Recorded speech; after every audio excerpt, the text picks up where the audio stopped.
स्वागत है दोस्तों आप लोगों का क्लास ऑक्साइड में। मेघ आए क्लास 9 हिंदी क्वेश्चन आंसर लेकर के आ चुका हूं। यह आपको क्षितिज बुक चैप्टर 15 में दिया गया है। इसके रचनाकार है सर्वेश्वर दयाल सक्सेना। पिछले वीडियो में हम लोगों ने इससे जो संबंधित एक्सप्लेनेशन है उसको देख लिए थे और इस वीडियो में हम लोग इसका क्वेश्चन आंसर करने वाले हैं। तो चलिए शुरुआत करते हैं हमारे पहले क्वेश्चन से। हमारा पहला क्वेश्चन है, बादलों के आने पर प्रकृति में जिन गतिशील क्रियाओं को कवि ने चित्रित किया है उन्हें दिखाइए। तो जब बादल आती है तो बादल आने के बाद कुछ गतिशील क्रियाएं यानी कि कुछ क्रियाएं हो रही है, वातावरण में परिवर्तन आ रहा है। तो वो सभी परिवर्तन क्या है उन्हें हम लोग देख लेंगे। तो जब बादल आएगी या बारिश आने वाली होगी तो आप देखोगे कि तेज आंधी चल रही है और ऐसा प्रतीत हो रहा है वो आंधी जो है बालकों का या बालिकाओं का प्रतीक है जो कि नाचती गाती हुई चल रही है। दूसरा है, पेड़ पौधे हिलने डोलने लगेंगे, मानो कि गर्दन उचका करके बादलों को देख रहा हो। यानी कि कोई आप ऊंचे जगह पे हो, नीचे जगह पे हो और ऊंचे जगह से कोई आ रहा है तो आप क्या करोगे, गर्दन ऊंचा करके आप उसे देखने का प्रयास करोगे। तो ऐसा ही लग रहा है कि पेड़ पौधे क्या करते हैं, गर्दन उचका करके बादलों को देख रहे हैं। दूसरा और क्या हो रही है, तो तेज हवाएं चल रही है और उससे क्या हो रहा है, धूल उड़ रहा है और धूल उड़ने से लग रहा है कि जो बालिकाएं हैं वो दौड़ रही है। फिर नदियों नदियों में पानी हिलोरे मारने लगेगी और हवाएं चल रही है तो जो नदी की जो पानी है उसमें हिलोरे मारने मारने लगेगी जो पानी है। और क्या हो रहा है, तो पीपल का जो पेड़ वो झुक गए हैं। ऐसा लग रहा है कि जैसे बुजुर्ग जो है घर के यानी कि ग्राम के जो बुजुर्ग हैं वो क्या कर रहे हैं, तो स्वागत कर रहे हैं बादलों का। फिर जो लताएं हैं, पेड़ की जो शाखाएं हैं उस पर देखोगे कि जो लताएं हैं, हवा तेज आंधी चल रही है तो तेज आंधी से जो लताएं हैं वो क्या होगी कि पेड़ के पीछे की तरफ आ जाएगी, हवाएं से, तेज हवाओं से। ऐसा लग रहा है कि वो छिप करके वो बादलों को देख रही हो। फिर तालाब के जो जल है वो भर गए हैं और क्या हो रहा है, क्षितिज में बिजलियां चमकने लगेगी, मूसलाधार बारिश होगी, जगह जगह जो बांध है वो टूट जाएगी। तो ये सभी क्रियाएं जो है बादलों के आने के पश्चात होने लगती है। तो अगला क्वेश्चन देख लेते हैं। अगला क्वेश्चन है, निम्नलिखित किसके प्रतीक है, धूल, पेड़, नदी, लता, ताल, ये सभी चीजें जो है कविता में सर्वेश्वर दयाल सक्सेना ने क्या किए हैं, तो किसी ना किसी चीजों का प्रतीक किया है। यूं कहिए कि मानवीकरण अलंकार करके इन सभी चीजों का क्या किए हैं यहाँ पे, तो प्रतीक के रूप में प्रयोग करते हैं। तो जैसे कि धूल, धूल किसका प्रतीक के रूप में प्रयोग किए हैं, तो बालिका का प्रतीक के रूप में प्रयोग किए हैं। उसी तरह से पेड़, आप देखोगे पेड़ जो गांव के जो गांव होते हैं, ग्राम होते हैं, ग्राम में देखोगे कि जो आम व्यक्ति है उसका प्रतीक बताते हैं। फिर कहते हैं जो नदी है, नदी क्या है, नव विवाहिता का प्रतीक है। जो हिलोरे क्या हो रही है, जो नदी जो है वो हिलोरे मार रही है पानी के तेज बहाव से, तेज चलने से। फिर लता, नव विवाहिता नायिका का प्रतीक है जो कि पेड़ के पीछे आ गई है, छिप गई है और बादलों को छिप करके देख रही है। फिर ताल, ताल अर्थात तालाब, तालाब नव युवकों का प्रतीक है। यानी कि जब यहाँ पे क्या कर रहे हैं कवि, तो एक यहाँ पे मानवीकरण अलंकार का प्रयोग करके बताने का प्रयास कर रहे हैं कि जो ग्राम है उसमें ठीक उसी तरह से जिस तरह से दामाद आते हैं ग्राम में और उनका स्वागत किया जाता है, तो उसी तरह से जब बादल आते हैं तब भी सेम क्या हो रही है, लोगों के मन में उल्लास होती है। तो यहाँ पे जो भी लोग हैं, नायिका हो या गांव के आम व्यक्ति हो या नव युवक हो, सब आने का, उनके आने का स्वागत कर रहे हैं, बादल हो या दामाद हो। तो उसी तरह से ताल, ताल एक नवयुवक का प्रतीक है जो कि क्या करते हैं, तालाब में क्या हो रहा है, पानी भर गई है। जिस तरह से नवयुवक क्या करते हैं, कोई अगर मेहमान आए घर में तो उनके हाथ पैर धोने के लिए जो पानी की व्यवस्था करते हैं, ठीक उसी तरह से तालाब अब भर गए हैं पानी से। अगला क्वेश्चन देखते हैं। अगला क्वेश्चन है, लता ने बादल रूपी मेहमान को किस तरह देखा और क्यों देखा। जो लता है यानी कि जो लताएं होती है पेड़ पौधे पर, देखोगे कि लताएं चढ़ जाती है। तो ऐसे में क्या है कि जब हवाएं आई तो जो लताएं हैं पेड़ के पीछे छिप गई है। तो ऐसे में उसे बताया गया प्रतीक के रूप में कि किवाड़ की ऊंट से छिप करके जिस तरह से महिलाएं अपने प्रियतम को देखते हैं, यानी कि घर जो ग्राम में अगर दामाद आते हैं उसे किवाड़ के यानी कि दरवाजे के पीछे छिप करके देखते हैं, ठीक उसी तरह से जो लताएं हैं पेड़ की ओट से क्या कर रहे हैं, बादलों को देख रहे हैं। यहां प्रतीक बताया गया है। ये सब रिलेट करो आप, तभी समझ पाओगे। ग्राम की जो जीवन है उससे अगर अच्छी तरह से जानते हो तो आप भली भांति इस चीज को समझ पाओगे। कि किस तरह से अगर 1 साल के बाद जो नायिका है उसका जो प्रियतम है ना, अगर 1 साल के बाद आए तो वो किवारों के पीछे छिप करके उनको किस तरह से देखती है, थोड़ी सी रूठ जाती है। तो ये सभी चीजें को आपको समझोगे, रिलेट कर पाओगे तभी जब आप ग्राम के जीवन को अगर भली भांति जानते हो तो। अगला क्वेश्चन है, भाव स्पष्ट कीजिए।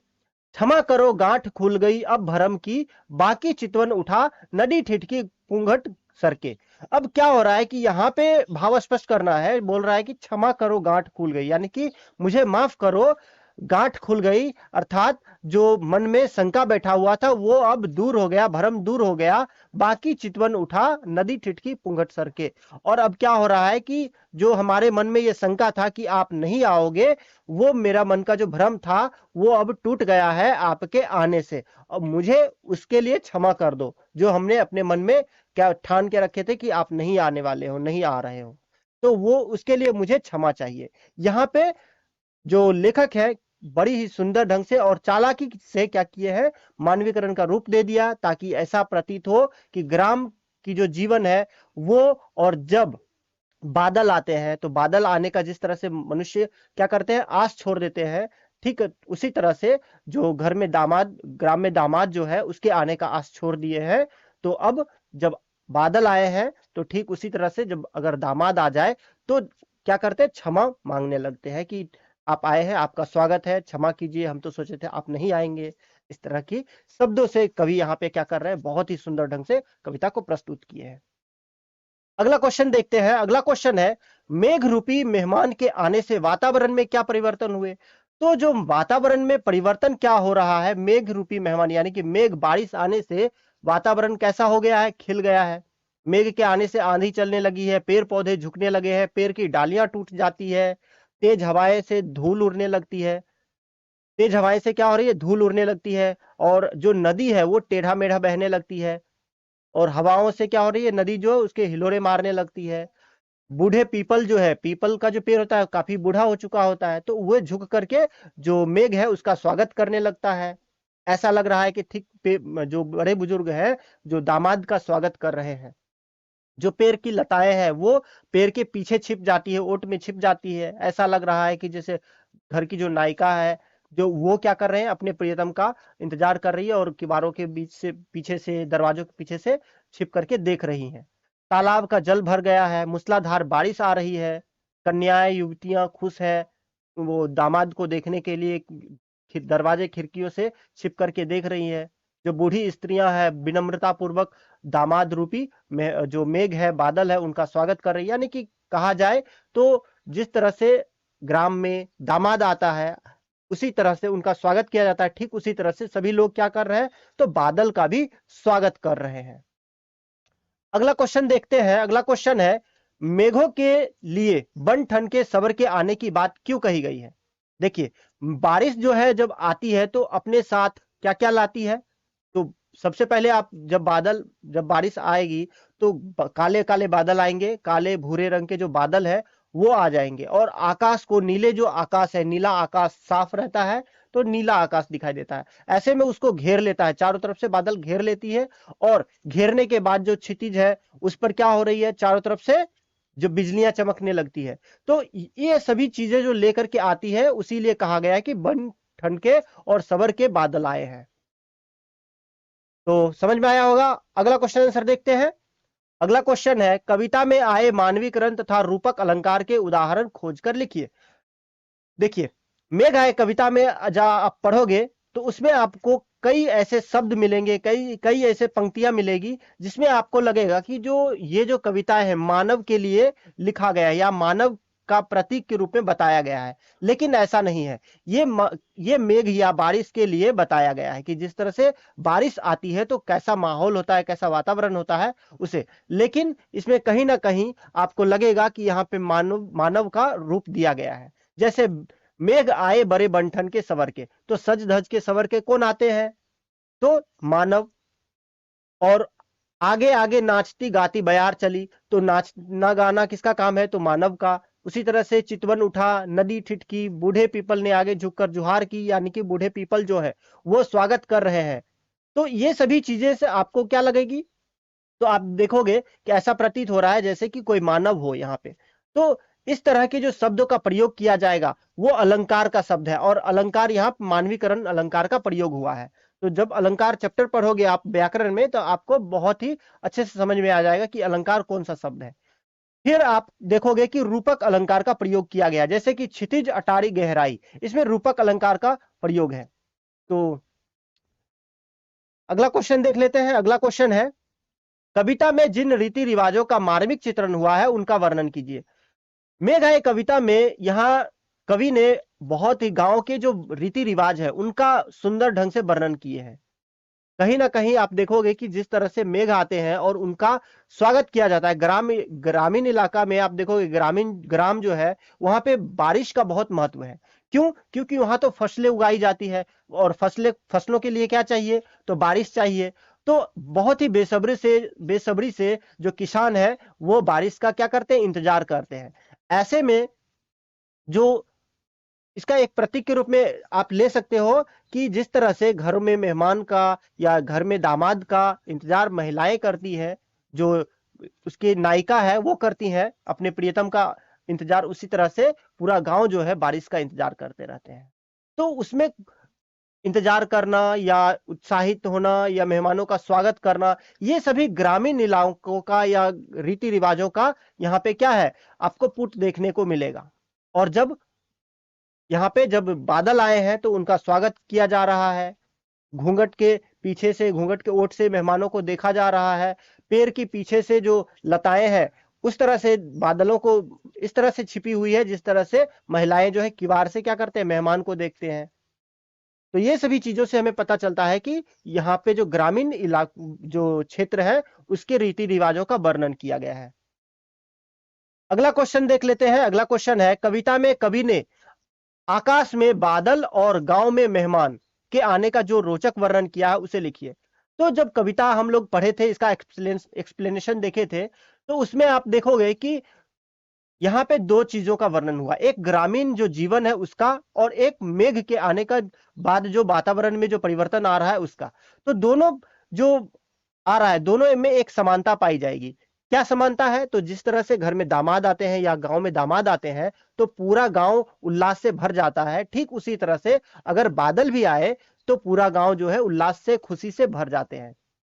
और उसी तरह से तितली बयार नाचती गाती हुई चलती है, या हवाएं जो है आंधी तूफान चलते हैं बादल के आने पर। ठीक उसी तरह से जब घर में दामाद पाहुन आएंगे तो क्या होगी? तो जो छोटे छोटे बालिका है, बालक है, वो उनके मन में भी खुशी की लहर दौड़ने लगेगी, वो नाचने गाने लगेंगे, आगे आगे चलेंगे, उनको उनका स्वागत करेंगे। ग्रामवासी भी उनको देखने के लिए दरवाजे खिड़कियों से क्या करेंगे? खिड़कियां खोल करके ओट से देखेंगे, किवाड़ के जो है उससे देखेंगे। ठीक उसी तरह से जिस तरह से जो पेड़ की लताएं हैं वो सभी क्या कर रहे हैं? पेड़ के पीछे छिप जाती है। और क्या होगा? तो जो पुराने पीपल हैं, बुजुर्ग हैं, वो क्या करेंगे? उनका झुक करके सम्मान करेंगे। घर के जो युवक है उन हाथ पैर धुलाने के लिए उनको क्या करेंगे? दामाद को तो पानी ला करके देंगे। ठीक उसी तरह से जब बारिश आती है तो तालाब भर जाते हैं। तो इन सभी चीजों से हम देखते हैं कि कुछ ना कुछ क्या है, बादल और घर के जो दामाद है उनमें समानता देखने को मिलती है। तो अगला क्वेश्चन देखते हैं। अगला क्वेश्चन है काव्य सौंदर्य। तो ये जो पंक्ति है उसमें पूरा कविता में आप देखोगे कि सर्वेश्वर दयाल सक्सेना ने तो कुछ जो काव्य है उसमें कुछ सौंदर्यता का प्रयोग किया है। तो काव्य सौंदर्य क्या होता है? तो काव्य वो चीज जो पूरी कविता को सुंदरता प्रदान करता है। यानी कि हम लोग जो पढ़ रहे होते हैं कोई भी कविता, तब तक हम लोग नहीं पढ़ेंगे जब तक वह आपको रोचक नहीं लगेगी या सुंदर पढ़ने में नहीं लगेगा, तब तक।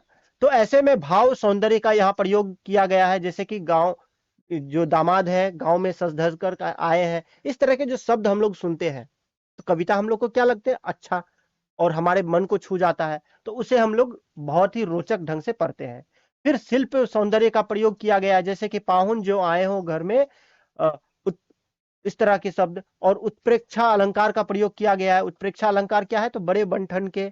अनुप्रास अलंकार, मेघ आए बड़े बंठन के, सबर के में मानवीकरण अलंकार, ये सभी जो अलंकारों का प्रयोग किया गया ये शिल्प सौंदर्य का रूप है। आप भाषा में देखोगे कि भाषा में बहुत ज्यादा कसावट नहीं है, खड़ी बोली हिंदी का प्रयोग किया गया है। तुकांत शब्दों का प्रयोग किया गया है, जैसे दृश्य विब साकार हो उठा, मधुर्य गुण्य है, यानी कि बहुत ही सिंपल ढंग से लिखा गया है। और जितनी शिल्प सौंदर्य इसमें सर्वेश्वर दयाल सक्सेना भर सकते थे वो भरने का प्रयास किए हैं, जिससे कि पूरा का पूरा कविता जो है वो खिल उठा है। अगला क्वेश्चन देख लेते हैं। अगला क्वेश्चन है, कवि ने पीपल को ही बड़ा बुजुर्ग क्यों कहा है? देखिए, पीपल जो होता है सब, उसकी जो जीवन आयु होती है बहुत ज्यादा होती है, और पूरे ग्राम में एक पीपल के पेड़ ही है जो सबसे पुरानी होती है। ऐसे में उनका लोग पूजा भी करते हैं, पूजा पाठ में भी उनका मान सम्मान किया जाता है, मांगलिक कार्यों में या कोई भी शादी ब्याह हो तो उनकी पूजा की जाती है। तो ऐसे में लोग क्या करते हैं, पीपल को ही बड़ा बुजुर्ग का दर्जा देते हैं। घर में जो पूजनीय होते हैं, घर में कौन बड़े बुजुर्ग पूजनीय होते हैं, तो ऐसे में पीपल जो है वो बहुत क्या है, पूजनीय है, इस वजह से उन्हें बुजुर्ग कहा गया है। अगला क्वेश्चन देखते हैं। अगला क्वेश्चन है, कविता में आए मुहावरों को छांटकर अपने वाक्य में प्रयोग कीजिए। तो इसमें कुछ कुछ मुहावरे शब्द का प्रयोग किया गया, मुहावरों का, जिसमें से आप बन-ठन के आना, गर्दन उचका कर देखना, सुधि नहीं लेना, गांठ खुलना, बांध टूटना, ये सभी जो है मुहावरे हैं। बन-ठन करके आना अर्थात क्या, सज धवज करके आना। गर्दन उचकाना यानी कि ऊंचा उठ करके देखना। सुधि लेना यानी कि खोज खबर लेना। गांठ खुलना यानी कि जो भेद है वो खुल जाना। उस तरह से बांध टूटना यानी कि जो मन में जो भ्रम है वो टूट जाता है। तो ये सभी चीजें जो है यहाँ पे उसका प्रयोग किया गया। आप इसका वाक्य में प्रयोग कर सकते हैं, इसके जो मीनिंग है उससे अपने अनुसार। तो अगला क्वेश्चन है, कविता में प्रयुक्त आंचलिक शब्दों की सूची बनाइए।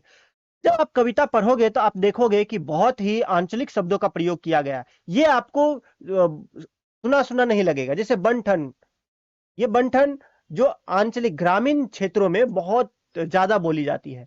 पाहुन हो गया, घाघरा, पुंगहट, जुहार, ओट, किवार, परात, अटारी, भरम, ये सभी जो शब्द है, आप देखोगे कि ग्रामीण इलाकों में, जो भी ग्रामीण क्षेत्रीय में लोग रहने वाले हैं, इन सभी शब्दों का बहुत प्रयोग करते हैं। बंठन यानी कि सज करके अच्छे से। पाहुन, पाहुन किसे कहा जाता है? तो दामाद को। घाघरा, पुंगहट, जुहार, जुहार अर्थात क्या हो गया? तो नमस्ते करना, जिस तरह से हम लोग करते हैं ना हाय हेलो, तो उसी तरह से ग्रामीण क्षेत्रों में जुहार की जाती है, यानी कि झुक करके स्वागत किया जाता है किसी का। किवार, किवार अर्थात दरवाजे, है ना, इस तरह से। तो आई होप आप लोगों को समझ में आया होगा क्वेश्चन आंसर। तो मिलते हैं अगले वीडियो में, तब तक के लिए धन्यवाद।